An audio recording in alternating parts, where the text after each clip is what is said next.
अच्छा, एक सवाल है। क्या कभी अपनी सांस पर सच में ध्यान दिया है? सिर्फ ये नहीं कि सांस चल रही है, बल्कि ये कि वो कैसे चल रही है। आज हम बात करने वाले हैं स्वर योग की, एक ऐसा प्राचीन विज्ञान जो हमें बताता है कि हमारी सांस की बहुत ही मामूली सी लगने वाली लय में हमारी पूरी एनर्जी और हमारे मन को समझने की चाबी छिपी हुई है। चलिए एक छोटा सा एक्सपेरिमेंट करते हैं अभी इसी वक्त। बस एक पल के लिए रुककर अपनी सांस पर गौर कीजिए। क्या हवा दोनों नथनों से एकदम बराबर आ जा रही है? ज्यादातर लोगों के लिए जवाब ना होगा। और जानते हैं हैरानी की बात क्या है? ये बिल्कुल नॉर्मल है। असल में किसी भी एक पल में हम में से ज्यादातर लोग मुख्य रूप से सिर्फ एक ही नथुने से सांस ले रहे होते हैं। अब ये कोई गड़बड़ नहीं है, बल्कि ये हमारे शरीर के डिजाइन का एक बहुत ही स्मार्ट, एक बहुत ही इंटेलिजेंट हिस्सा है। देखिए, मॉडर्न साइंस भी इस बात को मानती है और इसे नेजल साइकिल कहती है। ये एक कुदरती रिदम है, जैसे हमारी नींद का एक साइकिल होता है, ठीक वैसे ही। और ये जानना इसलिए जरूरी है क्योंकि योग की इस गहरी दुनिया में उतरने से पहले ये समझ लेना अच्छा है कि इसकी जड़ें एक ठोस वैज्ञानिक हकीकत में हैं। तो ये है हमारा आज का सफर। सबसे पहले हम अपनी नाक के ठीक नीचे छिपे इस रहस्य से पर्दा उठाएंगे। फिर इसके पीछे के विज्ञान को समझेंगे और अपने शरीर के दो इंजनों के बारे में जानेंगे। और आखिर में सबसे जरूरी बात, इस ज्ञान को हम अपनी रोजमर्रा की जिंदगी को बेहतर बनाने के लिए कैसे इस्तेमाल कर सकते हैं। तो ये जो नेचुरल नेजल साइकिल है जिसे विज्ञान आज डिस्क्राइब कर रहा है, असल में यही वो घटना है जिसका एक प्राचीन विज्ञान ने सदियों से अध्ययन किया है। और इसी विज्ञान को हम कहते हैं स्वर योग। स्वर योग सिर्फ सांस लेने और छोड़ने के बारे में नहीं है। ये ध्यान से, बहुत बारीकी से ऑब्जर्व करने का विज्ञान है। ये इस बात को समझने की कला है कि कौन सा नथुना कब ज्यादा एक्टिव है और उसका हमारे मन, हमारे मूड और हमारी एनर्जी पर क्या असर पड़ रहा है। तो अब समझते हैं कि ये काम कैसे करता है। और साथ ही ये भी समझना जरूरी है कि स्वर योग प्राणायाम से कैसे अलग है, जिसके बारे में हम में से ज्यादातर लोगों ने सुना जरूर होगा। देखिए, सबसे बड़ा फर्क ये है, प्राणायाम ज्यादातर सांस को कंट्रोल करने पर फोकस करता है, उसे रोकना, बदलना, एक दिशा देना। जबकि स्वर योग सांस के कुदरती बहाव को एनालाइज करने पर, उसे समझने पर फोकस करता है। यह अपने शरीर के सिग्नल्स को पढ़ने जैसा है, ताकि हम सही काम के लिए सही समय चुन सकें। स्वर योग का जो मूल सिद्धांत है वो ये है कि सांस सिर्फ हवा नहीं है, ये प्राण यानी हमारी जीवन शक्ति का माध्यम है।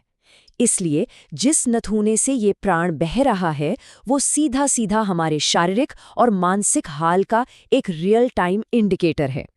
और हाँ, ये कोई नई चीज नहीं है। इसकी जड़ें शिव स्वरोदया जैसे बहुत ही प्राचीन ग्रंथों में हैं।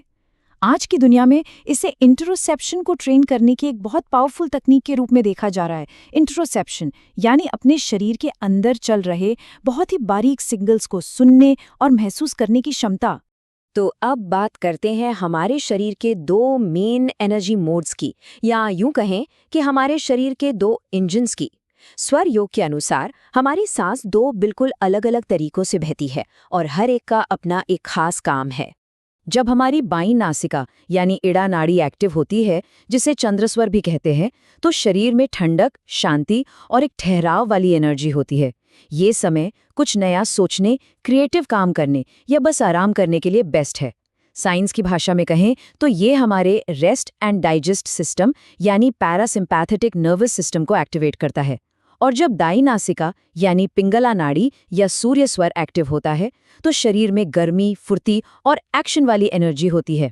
ये समय लॉजिकल काम, मुश्किल प्रॉब्लम सॉल्व करने या फिजिकल एक्टिविटी के लिए एकदम सही है। ये हमारे फाइट या फ्लाइट सिस्टम यानी सिंपैथेटिक नर्वस सिस्टम से जुड़ा है। और इन दोनों के बीच बैलेंस कितना जरूरी है, ये बिहार स्कूल ऑफ योग का ये कोड बहुत अच्छे से बताता है। अगर एक ही नाड़ी बहुत लंबे समय तक एक्टिव रहे तो ये एक वार्निंग साइन है कि हमारा नर्वस सिस्टम ओवरस्ट्रेस्ड है। तो जरा सोचिए, ये सिर्फ कोई आध्यात्मिक बात नहीं, ये सीधे सीधे हमारे स्वास्थ्य से जुड़े हुई है। तो अब सबसे बड़ा सवाल ये है कि हम इस जानकारी का इस्तेमाल करें कैसे। और अच्छी बात ये है कि ये सिर्फ थ्योरी नहीं है, ये एक स्किल है जिसे कोई भी सीख सकता है। तो चलिए अब इसके प्रैक्टिकल इस्तेमाल पर आते हैं। पहला कदम, बस ये पहचानना सीखें कि कौन सा स्वर ज्यादा एक्टिव है। दूसरा कदम, अपने कुदरती रिदम को ऑब्जर्व करें बिना जज किए। तीसरा कदम, अगर कभी लगे कि बैलेंस बिगड़ गया है तो संतुलन बनाने की कुछ आसान तकनीकें अपनाएं। चौथा कदम, धीरे धीरे अपने कामों को अपनी एनर्जी के हिसाब से प्लान करें। और पांचवां, सबसे मजेदार कदम, इसे एक एक्सपेरिमेंट की तरह देखें। एक डायरी बनाएं और देखें कि आपके लिए क्या काम करता है। इसे एक उदाहरण से समझते हैं। मान लीजिए स्टूडेंट्स के लिए, अगर मन शांत है, कुछ सोचने का मन कर रहा है, तो बहुत संभव है कि बायां स्वर यानी चंद्र स्वर एक्टिव हो।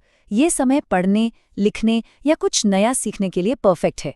वहीं अगर शरीर में फुर्ती है, एनर्जी महसूस हो रही है, तो शायद दायां स्वर यानी सूर्य स्वर एक्टिव है। ये समय प्रेजेंटेशन देने या मैथ्स के मुश्किल सवाल हल करने के लिए बेहतर है।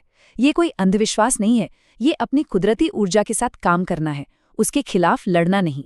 तो अंत में, इस सब का आज के दौर में हमारे लिए क्या मतलब है? इस प्राचीन ज्ञान को समझने के कई लेवल हैं जो इसे और भी दिलचस्प बना देते हैं। पहले लेवल पर हम इसे प्राण या जीवन शक्ति के विज्ञान के तौर पर देख सकते हैं। ये एक पारंपरिक फ्रेमवर्क है जो शरीर की ऊर्जा को समझने का एक नजरिया देता है। दूसरे लेवल पे ये सेल्फ रेगुलेशन और अपनी भीतरी चेतना को जगाने का एक बहुत ही पावरफुल तरीका है।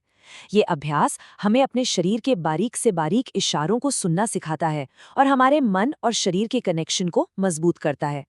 और सबसे गहरे लेवल पर स्वर योग सेल्फ अवेयरनेस यानी आत्म जागरूकता का एक जबरदस्त टूल बन जाता है।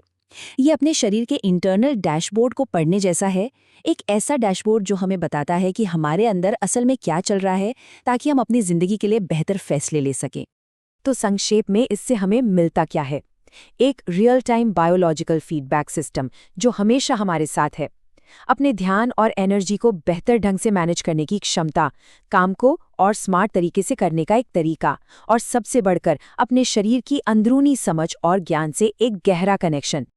और ये सब हमें इस आखिरी सवाल पर लाकर छोड़ता है, अगर हमारी सांस जैसी इतनी साधारण सी चीज में इतनी गहराई और इतनी सारी जानकारी छिपी है, तो हमारे अपने अंदर और क्या-क्या खजाने हैं जिन पर हम शायद कभी ध्यान ही नहीं दे रहे। ये एक ऐसा सवाल है जो सच में सोचने पर मजबूर करता है।